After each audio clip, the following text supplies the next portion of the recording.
Assalamualaikum warahmatullahi wabarakatuh. Salam sehat buat kita semua. Jumpa lagi dengan saya dalam channel website Nasti. Apa kabar subscriber semuanya? Semoga sehat selalu ya sobat. Nah, di video kali ini kita akan membahas mengenai 3 cara cek kelulusan administrasi P3K tahun 2022. Tapi seperti biasa, bagi sobat yang baru menemukan channel website Nasti, jangan lupa klik subscribe, aktifkan notifikasi lonceng, like, share, and comment agar sobat semuanya tidak ketinggalan informasi dari channel website Nasti. Oke sobat, di video kali ini kita akan membahas mengenai 3 cara untuk cek pengumuman seleksi administrasi P3K tahun 2022. Jika tidak lolos, segera ajukan sanggahan ya sobat. Waktunya terbatas, jangan sampai ketinggalan. Yuk kita cek informasinya. Nah, sesuai jadwal yang sebagaimana yang kita ketahui, jadwal seleksi guru ASN P3K tahun 2022 yaitu pada hari ini 16 November 2022 itu tepatnya pengumuman hasil seleksi administrasi untuk P1, P2, P3 dan pelamar umum. Nah, untuk jadwalnya ini yaitu tanggal 16 dan 17 November. Sedangkan nanti masa sanggahnya yaitu 18 sampai 20 November. Nah, ketika sobat sudah mengetahui apakah sobat lulus seleksi administrasi atau tidak, jika tidak di tanggal 18 nanti segera lakukan sanggahan ya sobat. Nah, jika sobat rasa hasil seleksinya tidak diterima, nah oleh karena itu kita ketahui ada 3 cara untuk mengetahui apakah sobat lolos seleksi administrasi atau tidak. Nah, ini dilansir dari salah satu artikel, salah satunya yaitu yang pertama, cara cek pengumuman P3K guru melalui laman P3K guru Kemdikbud. Nah, yang pertama, buka lamannya melalui http guru-p3k.kemdikbud.go.id. Nah, nanti klik menu berbentuk ikon garis 3 pada sudut kanan atas layar. Kemudian bagian menu pilih opsi pengumuman, masukkan nik, nomor peserta dan hasil penjumlahan angka yang ditampilkan pada layar. Kemudian tunggu beberapa saat, hasil seleksi P3K guru ada pada dashboardnya. Nah, itu link yang pertama ataupun cara yang pertama. Kemudian cara yang kedua yaitu cara ceknya yaitu melalui laman sscsn.bkn. Nah, melalui link SSCASN ini yaitu buka halamannya ataupun linknya sscsn.bkn.go.id, kemudian klik menu berbentuk ikon garis 3 pada sudut kanan atas layar, pilih opsi login, kemudian sobat login dengan memasukkan nick dan password, kemudian klik masuk. Nah, kemudian kalau sudah masuk, tunggu beberapa saat sampai hasil seleksi P3K guru muncul pada dashboard. Nah, itu nomor 2 cara untuk mengetahui apakah sobat lolos seleksi administrasi atau tidak. Nah, yang ketiga, untuk seleksi administrasi ini dia nantinya akan diumumkan di BKD masing-masing. Nah, jika sobat tidak mengetahui link BKD-nya, silakan nanti di data sscisn.bkn.go.id/info ini ada link BKD masing-masing daerah. Kalau sobat tidak mengetahui linknya, silakan nanti dicek di link masing-masing. Nah, di linknya itu nanti akan ditampilkan hasil daripada seleksi administrasinya. Nah, kali ini kita akan membahas sudah 2 BKD yang mengumumkan hasil seleksi administrasi. Nah, untuk yang pertama yaitu ini dari Bupati Mandailing Natal, ini Provinsi Sumatera Utara. Nah, ini hasil seleksi administrasi pelamar pegawai pemerintah dengan perjanjian kerja jabatan fungsional guru di lingkungan Kabupaten Mandailing Natal tahun anggaran 2022. Nah, ini poin-poin dari isi hasil seleksi administrasi ini yaitu ada 2 kategori. Yang pertama yaitu peserta dinyatakan memenuhi syarat atau MS. Nah, nanti di lampirannya akan disampaikan jika kodenya ataupun keterangannya adalah MS berarti memenuhi syarat. Itu artinya sobat dinyatakan lolos.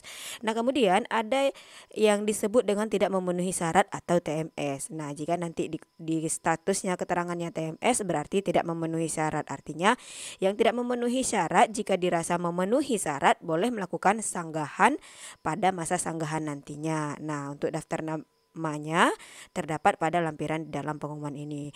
Nah, kemudian poin yang kedua, peserta yang memenuhi syarat atau MS yang tidak memenuhi syarat atau TMS pada seleksi administrasi ini bisa melihat hasil verifikasi dokumennya melalui halaman ataupun link www.madina.go.id atau sscisn.bkn.go.id dengan login akun masing-masing pelamar. Nah, peserta yang dinyatakan lolos ataupun memenuhi syarat atau MS seleksi administrasi dapat mengikuti tahapan seleksi kompetensi. Nah, di mana tahapan seleksi kompetensi ini yaitu observasi dari kepala sekolah. Untuk yang P2, P3, observasi dari kepala sekolah, observasi dari guru senior. Setelah itu nanti observasi dari kepala dinas dan BKPSDM.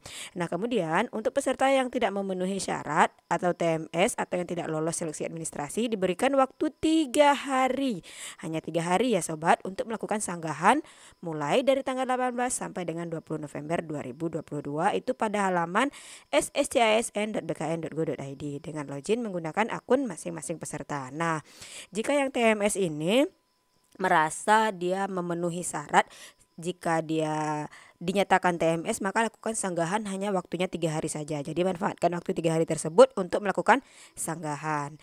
Nah, panitia seleksi pegawai pemerintah dengan perjanjian kerja jabatan fungsional guru di lingkungan pemerintah Kabupaten Mandailing Natal tahun anggaran 2022 akan memverifikasi ulang hasil dari sanggahan tersebut melalui link verifikasi sscisn.bkn.go.id. Nah, kemudian panitia seleksi dengan perjanjian kerja ini dapat menerima atau menolak sanggahan yang diajukan pelamar. Nah, sanggahan yang dapat diterima apabila alasan sanggahannya sesuai dengan ketentuan yang telah ditetapkan dan bukan kesalahan atau kelalaian dari pelamar. Namun jika itu kesalahan dari pelamar sendiri tidak akan bisa diterima oleh panitia. Ini dia kelalaian peserta dalam membaca dan memahami pengumuman menjadi tanggung jawab peserta dalam jabatan seleksi atau di kemudian hari setelah adanya pengumuman kelulusan hasil akhir jika diketahui terdapat keterangan yang tidak sesuai atau tidak benar sebagaimana yang telah ditetapkan oleh pemerintah Kabupaten Mandailing Natal, maka panitia seleksi dapat menggugurkan kelulusannya. Maka berhati-hati ya sobat. Nah, ini ada lampiran daftar nama pelamar P3K jabatan fungsional guru di lingkungan pemerintah Kabupaten Mandailing Natal yang memenuhi syarat dan tidak memenuhi syarat administrasi tahun anggaran 2022. Nah, ini ada nomor nama, nomor registrasi, ada status prioritas dan status lulusnya. Kemudian ada alasannya. Nah, kalau status lulus jika dia MS memenuhi syarat tentu alasannya tidak ada ya sobat ya, dalam arti kata strip, maka dia dinyatakan lolos. Nah, ini untuk yang memenuhi syarat ini ada yang P1. Nah, kita cek ke bawahnya apakah ada yang P2, P3 dan P4-nya ya sobat. Nah, di sini ada P2. Ternyata P2 juga ada yang memenuhi syarat.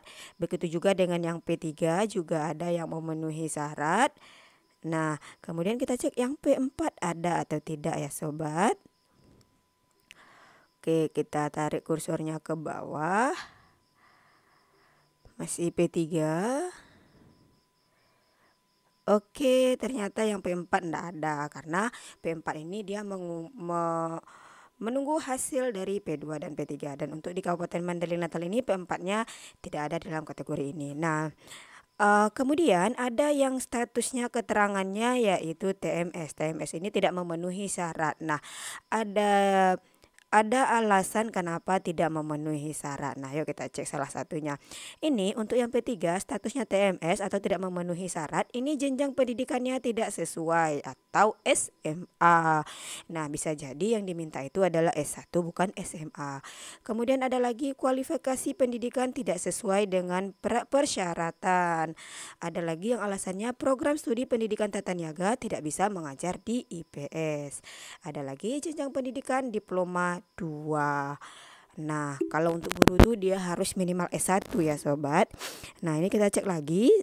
Tidak mengunggah ijazah dan transkrip nilai, yang diunggah adalah surat keterangan aktif peserta didik. Nah, kalau seperti ini berarti sobat salah dalam melakukan penguploadan file. Nah, lagi-lagi admin ingatkan, ketika melakukan pendaftaran ataupun ketika penguploadan file, cek kembali file tersebut apakah sudah benar atau tidak. Teliti satu per satu, huruf per huruf, angka per angka, agar kesalahan seperti ini tidak terjadi. Karena ini yang diminta adalah ijazah dan transkrip nilai, namun yang diunggah adalah surat keterangan aktif peserta didik. Sangat jauh sekali ya sobat ya, sangat jauh kopi dari panggangan kata orang dahulu. Nah, kemudian ada lagi ini transkrip nilai tidak sesuai nama pelamar. Nah, ini berkenaan dengan biodata, sebaiknya sobat pastikan sama antara ijazah, transkrip, dan KK ataupun Dukcapil. Pastikan semuanya sama, tidak ada perbedaan satupun karena panitia dari penerimaan seleksi P3K ini sangat teliti sekali dalam mengkoreksi apapun yang kita upload atau apapun yang kita isi. Sebanyak apapun pesertanya, pasti panitianya sangat teliti sekali.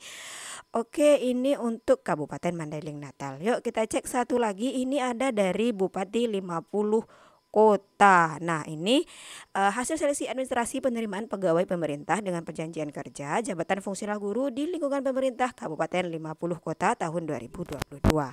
Berdasarkan hasil verifikasi panitia, jabatan fungsional guru di lingkungan pemerintah Kabupaten 50 Kota kami sampaikan sebagai berikut. Poin yang pertama, nah ini dia, pelamar seleksi penerimaan pegawai pemerintah dengan perjanjian kerja atau P3K jabatan fungsional guru di lingkungan Kabupaten 50 Kota dinyatakan sebagai berikut. A.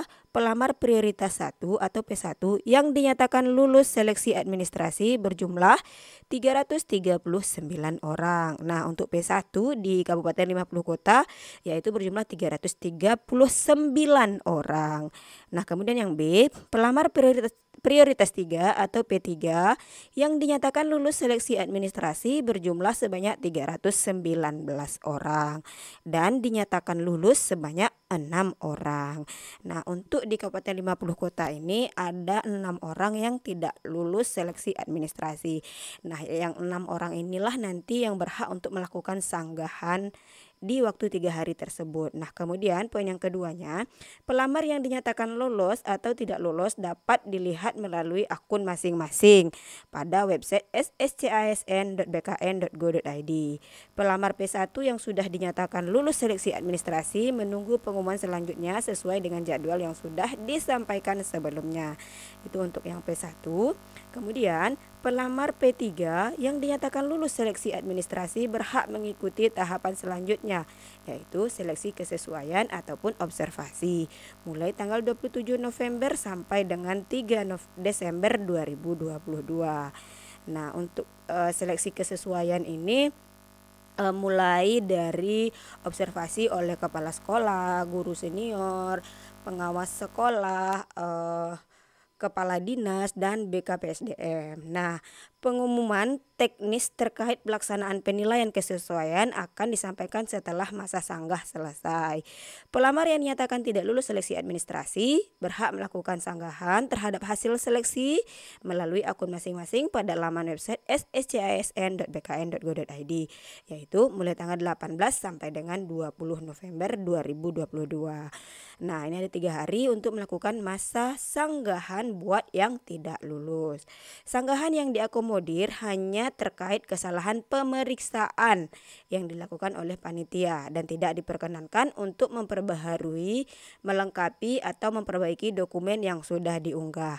Nah, sanggahan ini hanya untuk terkait kesalahan pemeriksaan oleh panitia, bukan kesalahan dari pelamar. Misalnya pelamar salah mengupload, itu terjadi karena kesalahan pelamar sendiri, bukan seperti itu yang bisa melakukan sanggahan ya sobat, namun kesalahan pemeriksaan oleh panitia gitu.